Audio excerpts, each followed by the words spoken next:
All right, we're all set.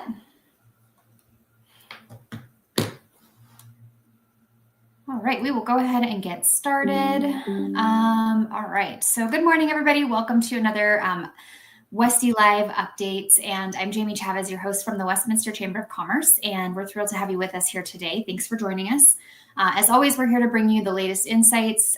Usually on Mondays, I'll interview people from City Hall, councilors, mayor pro tem, and other city leaders. Today, I have a special guest, but this is your backstage pass to what's happening in Westminster. And if this is your first time joining the broadcast, a special welcome to you. Thank you for joining us today. If you're on Facebook, you can like and follow our page to get notifications for when we go live in the future. And if you are on YouTube, you can hit subscribe and watch previous broadcasts there as well. While Mondays broadcasts are usually on city updates, on Wednesdays we offer a chance to meet some of the newer members of the chamber and learn about their businesses or organizations and what they bring to the area. So I encourage you to join us for those broadcasts as well. And on the last Friday of the month, which this month will be 1 week early due to the holiday, I go live with Jefferson County Commissioner Tracy Kraft-Tharp, so you can join us for broader county matters there. As you watch the broadcast today, please feel free to engage with us. Don't be shy. Drop any questions or comments, say hello, and we will get to those during the interview. And now, finally, a very warm welcome to Kelly Sloan, our chamber lobbyist. How are you this morning, Kelly? Doing well. Thank you, Jamie. Thanks for having me on. Good morning, Dave. Thanks for joining us. And good morning, Mayor. Thank you for being here with us today.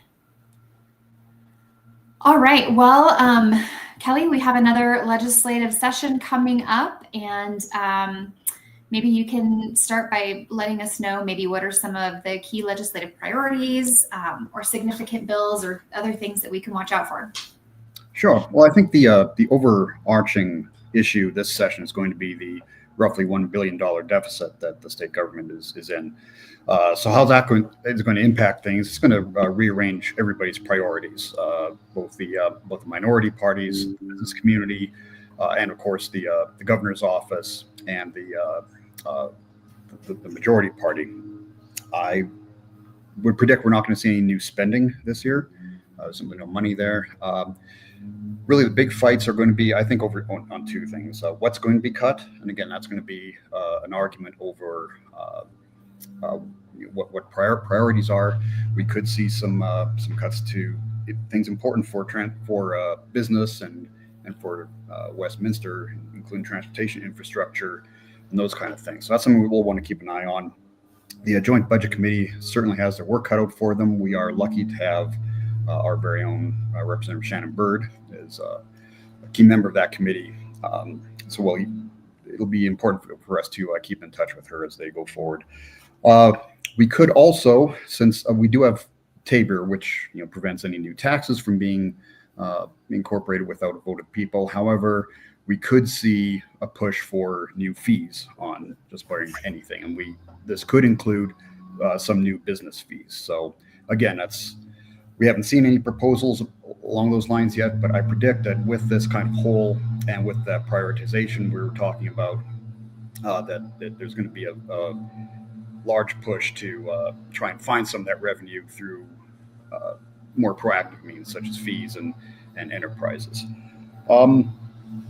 So beyond that, a couple other things are happening. We do have an initial draft of a bill that would seek to sort of upend the Labor Peace Act. So as most of you may know, the Labor Peace Act has been around for several decades. It was sort of a compromise over some of the labor wars. And I apologize if you can hear my apartment's apparently doing leaf blowing or something like that. So I hope that's not too distracting. That's right. If it is, it always seems to happen to me too. Like they're mowing the lawn or. Yeah, and it has to be right outside. Anyway, if it becomes a distraction, let me know. But the Worker Protection Act would seek to undo the second vote that is required right now to establish a union in a business. Right now, it requires two votes. One vote, a simple majority vote, and then the second vote to establish union security. That's supermajority vote, 75%, to actually establish the union. So this bill would seek to do away with that second vote.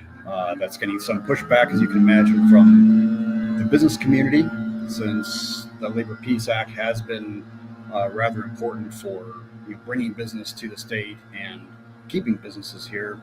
It's been sort of a compromise, so we haven't gone as a right to work state. But I think some of the more progressive organizations, some of the labor rights organizations, are kind of seeing the tea leaves in Colorado, seeing how blue the state has become, and seeing an opportunity now to perhaps undo some of that. So at this point, and again, the session hasn't even started yet, but at this point, that's looking to be probably, besides some of the budget issues, possibly the most contentious issue that we're going to see coming up. There's also a little bit of a rumor that the oil and gas wars are perhaps not quite over yet. There are some of the nonprofits that feel they weren't included in the deal. You may recall last year there was a deal that would keep certain ballot measures off the ballot. There are certain nonprofits that apparently, or NGOs, that feel they weren't part of that deal, and so now they're going to try and introduce some stricter oil and gas regulations. We'll see where that goes. There were a lot of discussions that went around those that compromise last year. I can't imagine anything new would get a lot of support from the governor's office, who was obviously key to a lot of those discussions, and even some of the environmental groups that were part of those negotiations really don't want to see that blow up right now. So, but that said, anything can happen in the legislature, and it's definitely something I think that we're going to want to keep an eye on in terms of energy.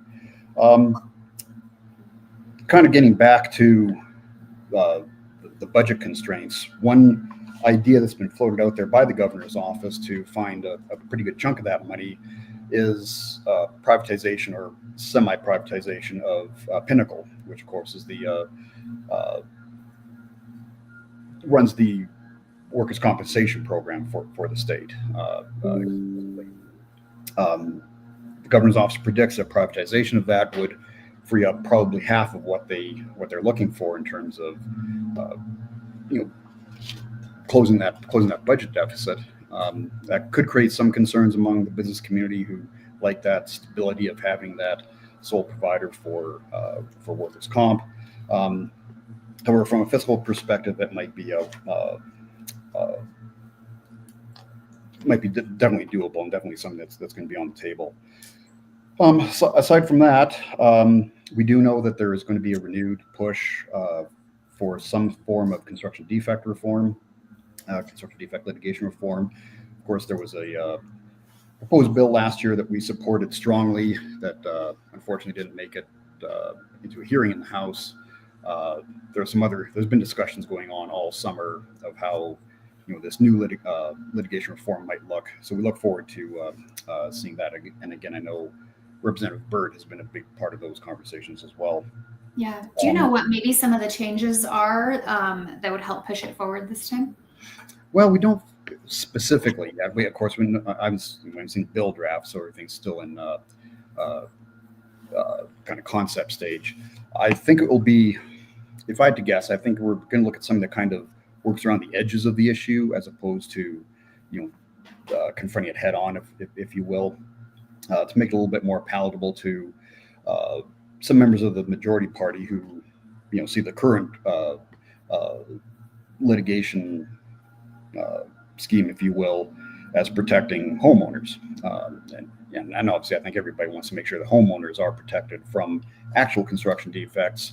On the other hand, we need to do something about the state of litigation right now that's so simple, so open, so ripe for abuse that we're seeing litigation over spacing of nails and screws and things like that, which are making it almost impossible to purchase insurance, which of course is making it impossible to build some of that transition housing, if you will, like condos. So I would expect to see some kind of litigation reform that still has a strong consumer protection component in it.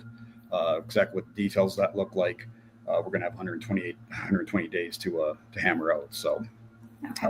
But obviously, as soon as we get as soon as I have a bill draft or sort of a concept, I'll definitely forward that to the chamber. We can have a look at it and then take a position from there. So. And then I have one more question before we move on. Can you go back to the privatization of Pinnacle and how that may impact small businesses? Well, we're not sure yet. We have not actually seen a bill draft or what the plan would look like. There is a concern among some that it could increase the cost to small businesses for providing workers' comp. I think that's going to depend a lot on how the privatization is structured, what safeguards or guardrails are put around that privatization. On the other hand, injecting some competition could also lower costs potentially. So again, it's going to depend a lot on how it's structured, what the details end up looking like, and make sure that we actually look at which is part of my job. Make sure we have a look at the bill, read between the lines, and get a good sense of how that's going to be structured and what the impacts might be. Again, it's like just about anything in that building could be good, it could be terrible. So, but we'll definitely keep an eye on that. Great, thank you. And I guess one last bill we're always going to come up, or we're fairly certain is going to come up. The voters did approve $350 million out of the general fund for law enforcement this year, and so that money's going to have to be found somewhere. Now, there's a lot of discussion. It wasn't really clear in the ballot measure whether that's an annual expenditure or whether there's no kind of time frame on it. So that may just be $350 million over the next 10 years. It could be an annual expenditure, it could be somewhere in between. So that money does have to be appropriated since that ballot measure passed. What exactly that looks like remains to be seen. There's been some talk that law enforcement agencies don't really know what, if they got all of it right now, they wouldn't have any way to spend it. So we may need some, obviously speak with law enforcement, find out what exactly they need, what kind of infrastructure they need to have in place in order to put some of these programs, some of the training and retention programs that part of that 350 million was going towards. Of course, the rest was going towards a fund for survivors of law enforcement and other first responders who've lost their lives in line of duty.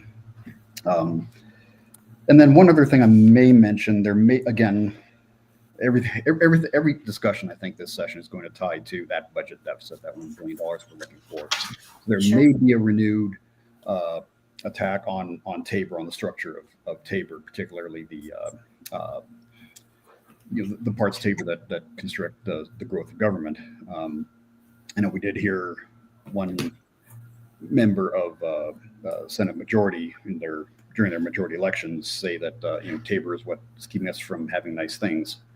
So that's an indication to me that there may be some renewed effort to legislatively go after Tabor. So again, I think that's something we're going to want to keep a close eye on and get some feedback from our members of where we want to go on that if that in fact comes to pass. And I think anything substantive would have to end up being a vote of the people, going to the vote of the people. And I will point out that, and I don't know if we're going to get to kind of the post-election type stuff here in a minute, but with the House majority losing their supermajority, that takes away their ability to unilaterally place constitutional measures on the ballot. So that may change that as well. Thank you. I guess so just a little bit on the political landscape. Substantively, not a whole lot has changed since the election. The Democratic Party still holds majorities in both chambers. The big news of the election is that they did lose the supermajority in the House with the election which just wrapped up last week. Actually, of 3 new Republican members, 3 seats flipped to Republican. Closest one for Westminster, of course, is Dan Woog, who regained the seat he lost to Representative Parenti last election by a vote margin of around 100 votes. Representative Mary Young lost her seat to new Representative Ryan Gonzalez up in Greeley. And then the closest one in the state, perhaps closest ever, was Rebecca Kelty beat incumbent Stephanie Vigil down in Colorado Springs by a 3-vote margin. Essentially, after the recount, it was tied, and the committee that looks at the ballots from the Secretary of State, the county secretary's office found 3 ballots that were, illegal or marred somehow, and so Rebecca Kelty won that one. So that's the 3 that the Republicans needed to break that supermajority. Now, what that means in a practical sense is probably the biggest thing is that the majority party, without supermajority, doesn't have the ability to kind of override rules as they have. So that kind of limits their ability to break filibusters or to stop debate. Some of those rule changes that they use in order to be able to control the clock a little bit better. Of course, the one weapon that the minority does have generally is to try and control that clock and run it out. Now the House minority is going to have a little bit more negotiating strength, particularly towards the end of session, when they can, keep that clock running just by keeping debate going for hours on end. So without the supermajority, the majority party can't override some of those rules. It also, like I mentioned before, they can't cannot unilaterally put on a constitutional amendment. Of course, it means it's a veto-proof. They've lost the veto-proof majority, and the committees are a little more even. There was some question about whether that was going to happen or not, but it did turn out that the minority party did get pretty much an extra seat on most committees, with the exception of State Affairs, which is traditionally the kill committee anyways.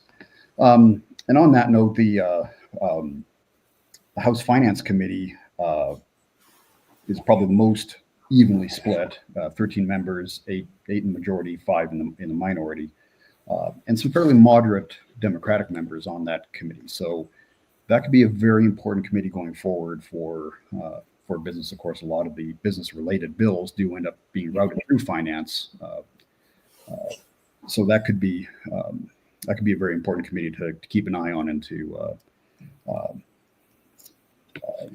going forward with in terms of what the ultimate fate of bills is going to be. Got it. I guess one other thing I would like to mention, the state chamber, the Colorado Chamber, did put out a report last week that showed that the state is the 6th most regulated state in the nation. I think that's going to, at least in terms of the business community, kind of hovering in the background there among every discussion that we have going forward. Is are we overregulated? Is there anything we can do to either peel back some of these existing regulations, or at the very least put the brake on any new ones? I know a lot of the business folks I've talked to, and some of our members have said, look, more than anything else, we just want a little bit of a pause here. Let's figure out what's been passed, what some of the new rules and regulations and laws that are in place. Let's figure out how we can deal with those before you add new ones, especially for the energy industry. They've barely gotten rulemaking started on rules that are promulgated from a bill passed 2 years ago. Barely start the rulemaking on that when there's a new bill passed asking for more rules on top of that. So hopefully, we may be able to see a pause on some of that. Most of you may know that Governor Polis just late last week literally took a buzzsaw to about 200 executive orders dating back to 1920. It was a largely symbolic act, getting rid of those executive orders. The justification was that they're all adding in their own way a little bit more red tape, a little bit more red tape, a little bit more red tape, until you have an entire pile of it. By rescinding those executive orders, he's hoping to streamline government a little bit. Now, again, it's largely symbolic. A lot of those were outdated rules or don't have any practical application today, or they refer to departments that no longer exist, that kind of thing. But Right. I think it is a good first step, and I think it does indicate some willingness on the part of the governor's office that, yes, maybe we do need to roll some of this back. We've done, you know, the way the government's looking at it, we've done a good job on regulating oil and gas, and now let's maybe put a pause on and see where we can cut some of this red tape and make it a little bit easier for business in the state. So. I say that just by saying there could be some positive out of this legislature for business. And then I guess finally the last thing I will add is just, I do have a quick question from Dave related to that same survey. Have you heard of anyone rethinking legislative priorities after the report last week about how Colorado has moved? So this is kind of a different aspect to 41st in growth and 5th greatest out migration. Yeah, I think that's all these reports. I think that was part of the Chamber's report. And again, I think that's going to be looming pretty strongly in the background over every discussion that we as the business community have with our legislators in both chambers and with the governor's office. Pointing out some of these empirical data that show that things aren't maybe quite as rosy as they have been. That there's some red flags out there for business, and I think that could be for potential bills that may be harmful to business, that perhaps so some of these labor bills, that kind of thing. That kind of empirical data are certainly useful for us to be able to help make our point that look, we are the backbone of the economy. It's the business community, the small businesses that make up our membership. We're who provides these jobs. We're who provides these this revenue, this local government revenue as well.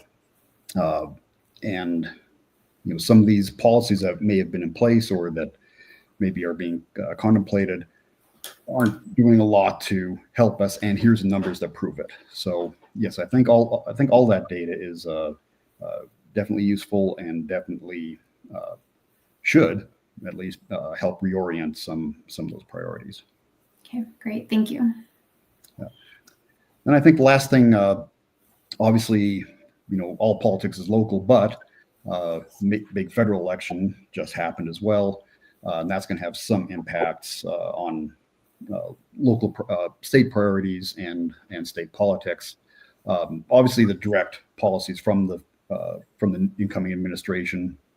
In my judgment, there'll be some mixed. There will be could be some positive in terms of federal regulation. Just judging from the last Trump administration. On the other hand, there's a lot of concern among the business community nationally about his tariff plan. Of course, that's going to add costs not just to consumers but to businesses where we're already facing some supply chain issues. So there's some concern about how far the tariff plan may go and what those impacts could be, which is obviously something we're going to want to keep an eye on.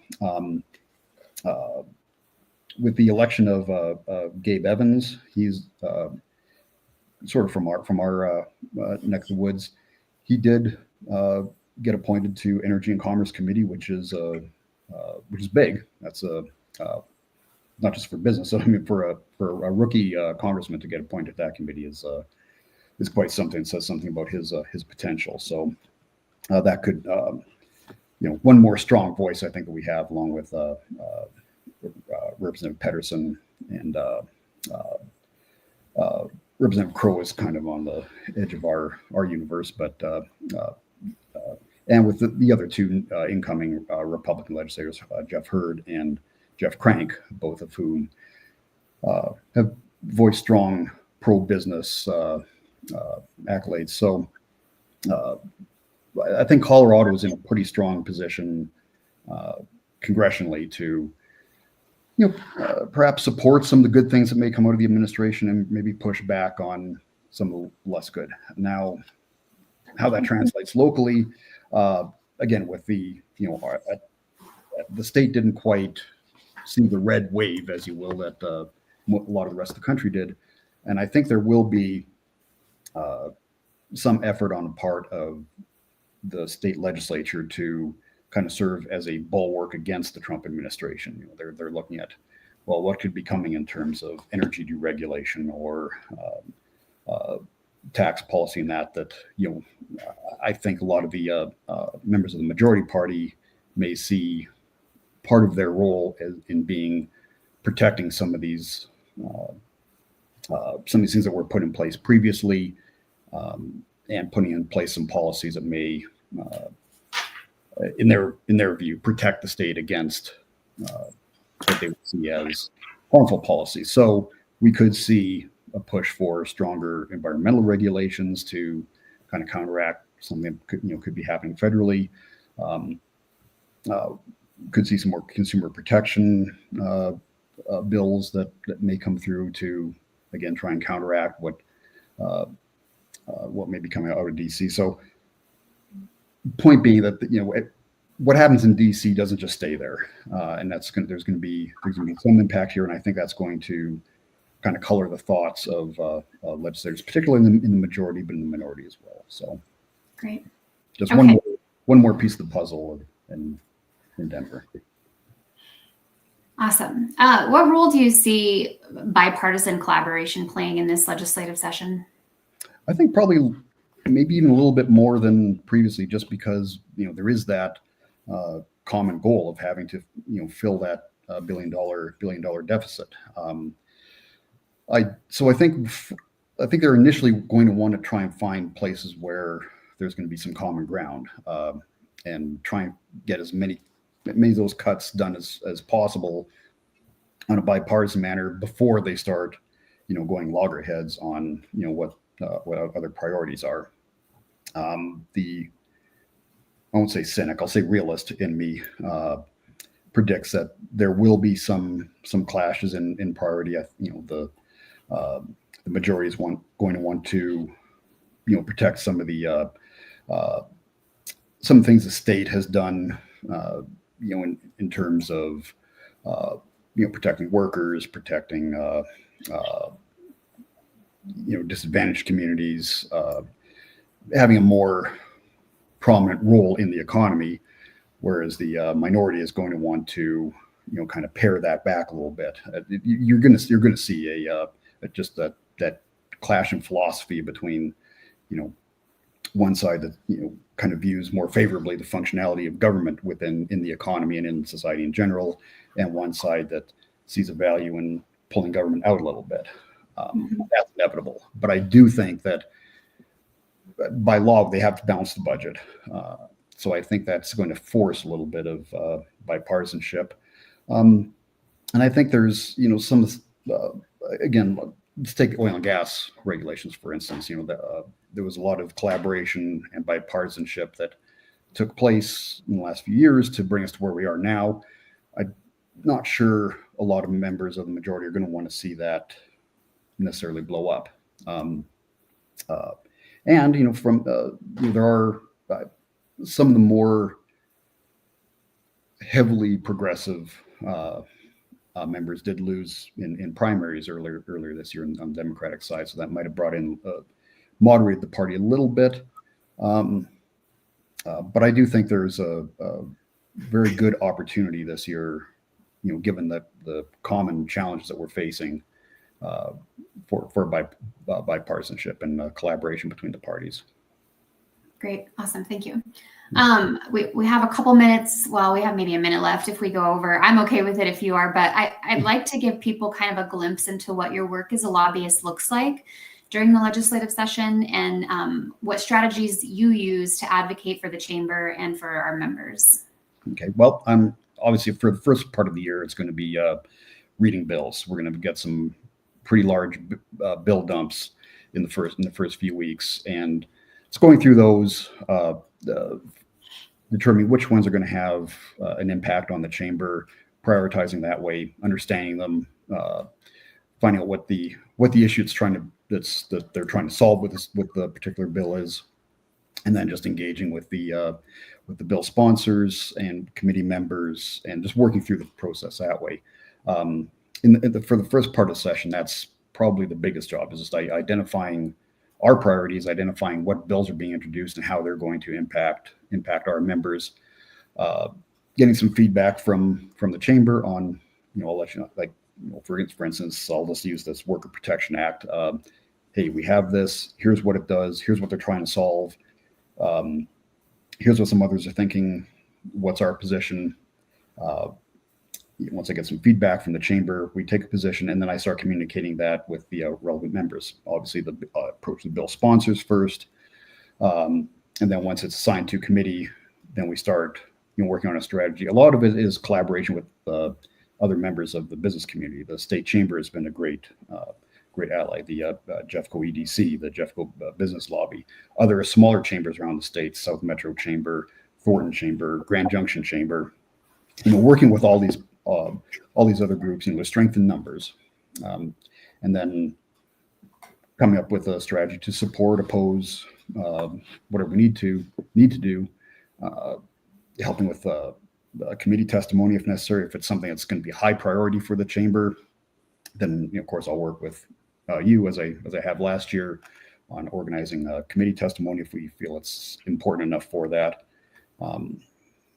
We don't have to comment on everything that comes through, but there's a handful of bills that are important enough to the Westminster Chamber that I think it's important for us to get our voice. Now, whether it's me testifying on behalf of the chamber, we really need to bring the big guns out. I bring Jamie down there and have you deliver it. So it's maintaining those relationships, maintaining those lines of communication, and making sure that everybody knows what we think and why.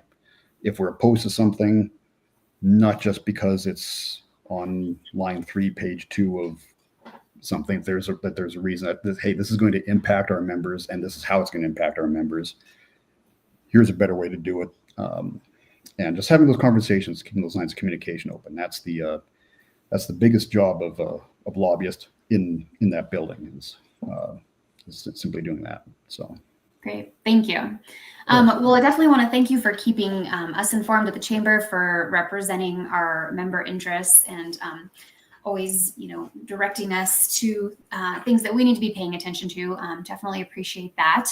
It's important for our businesses to engage in the legislative process. So in whatever way we can help them do that, we are happy to do that. So thank you for that. And thank you for being here with us today. And I want to remind people too that if they want to hear from you on a regular basis, you do log into our Government Affairs Committee meetings to do monthly updates there as well. So I encourage people, if they'd like to have their voices heard more, or if they just have some questions or want to be informed, to log into those as well, and hear your updates regularly there. Yeah, well, it's an honor to represent the chamber. I'm more than happy to do so. And of course, anybody can reach out to me anytime if they have any questions or concerns, or even just want to come down to the Capitol and have a little tour and meet some folks. I'm always happy to do that. Awesome. All right. Well, thanks again for joining us, Kelly, and thanks for all of our viewers today. And I hope that everybody has a good rest of your week. Thanks very much.